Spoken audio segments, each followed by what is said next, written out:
जो कह रहे थे कि हमारे वंशजों का क्या होगा, हमारी नस्लों का क्या होगा, अब वो कहाँ गई उनकी धारणाएं।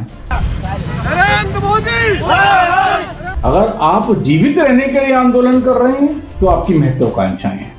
यूजीसी के विरोध में बीते 3 महीनों में सवर्ण समाज को बचाने का झंडा उठाने वाले अनगिनत स्वघोषित सवर्ण नेता पैदा हो गए। यूजीसी के नाम पर दर्जनों संगठन बन गए। सोशल मीडिया पर सवर्ण संगठनों के नाम से हजारों पेज बन गए और उसी पर दिन रात क्रांति होने लगी। कुछ दिनों तक तो ऐसा लगा जैसे सवर्ण समाज एक बड़े बदलाव की तरफ चल पड़ा है। दशकों से शांत रहा सवर्ण समाज अब अपने हक और अधिकार की लड़ाई के लिए आवाज उठा रहा है, एकजुट हो रहा है। यूजीसी पर सरकार की तानाशाही के खिलाफ लड़ने को तैयार है। लेकिन जब महत्वाकांक्षाएं बढ़ने लगती हैं तो आवाजें दबने लगती हैं। और ऐसा ही कुछ इन सवर्ण के स्वघोषित मठाधीशों, नेताओं और संगठनों के साथ भी हुआ, जिन्होंने अब यूजीसी के विरोध में खड़े हुए आंदोलन का बेड़ा पूरी तरीके से गर्क कर दिया है, उसे रसातल में पहुंचा दिया है। अब इस पीड़ा को वो लोग बर्दाश्त नहीं कर पा रहे हैं जो वाकई में यूजीसी के विरोध में लड़ाई लड़ रहे हैं, जिसमें संतों का भी एक बड़ा तबका शामिल है। नमस्कार, मेरा नाम है शैलेंद्र और आप देख रहे हैं खबर खजाना। यूजीसी इक्विटी रेगुलेशन एक्ट के विरोध में सवर्णों के आंदोलन की इनके ही समाज से आने वाले, या यूं कहें कि चंद दिनों पहले नेता बने लोगों ने हत्या कर दी है। अपनी राजनीतिक महत्वाकांक्षाओं के चलते ऐसे लोगों ने सवर्ण समाज के साथ बहुत बड़ा विश्वासघात किया है। हो सकता है इन लोगों की कोई मजबूरी रही हो या फिर राजनीतिक दबाव रहा हो, लेकिन जो भी हो, यूजीसी के विरोध में खड़ा हुआ आंदोलन अब पूरी तरह से मटिया मेट हो चुका है। कुछ हद तक सवर्णों के आंदोलन को सरकार ने दबाने की कोशिश की और बाकी का काम इन्हीं सवर्णों की लड़ाई लड़ने वाले नेताओं और संगठनों ने कर दिखाया। यूजीसी के विरोध की जो लहरें सवर्णों के बीच उठ रही थी वो अब क्यों शांत हो गई, इसके पीछे की वजह क्या है, इसके बारे में आप भी सुन लीजिए। सुनिए श्री पंच महाभूत परमहंस अखाड़ा के संस्थापक आचार्य महामंडलेश्वर ब्रह्माचार्य परमहंस महाराज का क्या कहना है इस पर।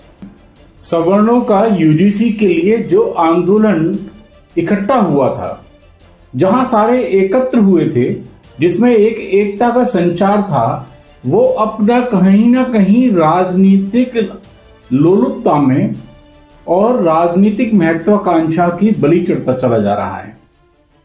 जो रोज अपने वक्तव्यों से समाज के सवर्णों को जागृत कर रहे थे, वो शायद हताश होकर बैठ गए या कुछ राजनीतिक दबाव में बैठ गए या उनकी अभिलाषाएं और महत्वाकांक्षाएं राजनीतिक हो गईं।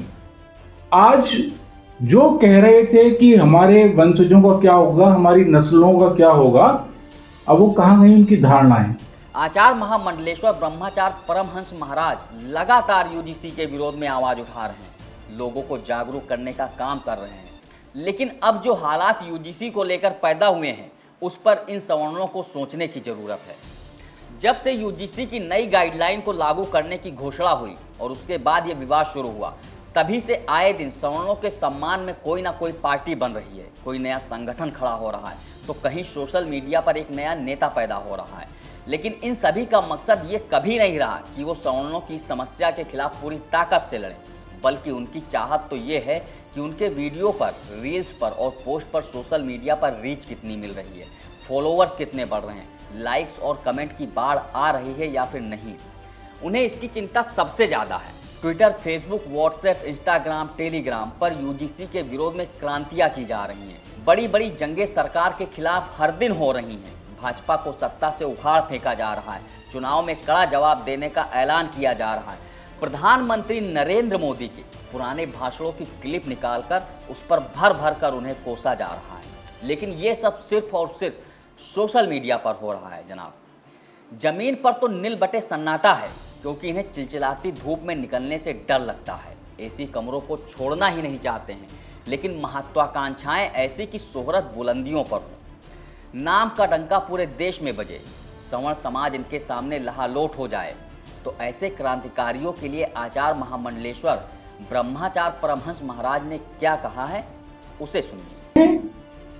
समाज में जब परिवर्तन लाना होता है ना, तो अपनी परिस्थितियों को और अपनी महत्वाकांक्षाओं को एक साथ नहीं जोड़ना चाहिए। हमें हर परिस्थिति में जीने का एक विकल्प तैयार रखना चाहिए। कभी मिली तो घी से खा ली, नहीं मिली तो चटनी से, और ना मिली तो भूखे सो गए। तब तो आंदोलन जीवित रहते हैं। अगर आप जीवित रहने के लिए आंदोलन कर रहे हैं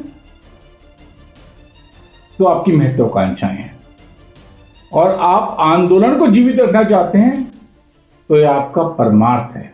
दोनों चीजों में फर्क है। तो जो बातें ब्रह्माचार्य परमहंस महाराज ने कहा है वो 100% सच है, क्योंकि किसी भी बुराई के खिलाफ लड़ाई के लिए सबसे पहली शर्त है एकजुटता और दूसरी शर्त है जागरूकता। लेकिन यूजीसी के मुद्दे पर जो लड़ाई लड़ी जा रही है उसमें ना तो एकजुटता दिखाई दे रही है और ना ही जागरूकता। हिंदी पट्टी के कुछ एक राज्यों को छोड़ दें तो और कितने राज्यों में यूजीसी के विरोध में आवाज़ें उठ रही हैं।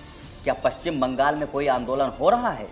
क्या जम्मू कश्मीर में यूजीसी के खिलाफ लोग सड़कों पर उतर रहे हैं? क्या अरुणाचल प्रदेश में यूजीसी को वापस करवाने के लिए सरकार के खिलाफ सवर्ण प्रदर्शन कर रहे हैं?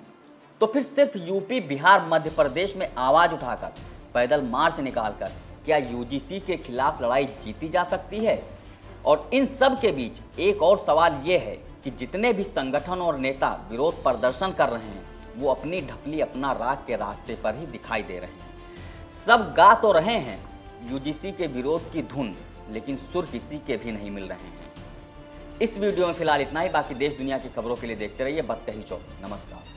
This video is sponsored by Ram Group of Companies, co-sponsored by Nature House and Bhaiya Ji Silver Coated Ilaichi.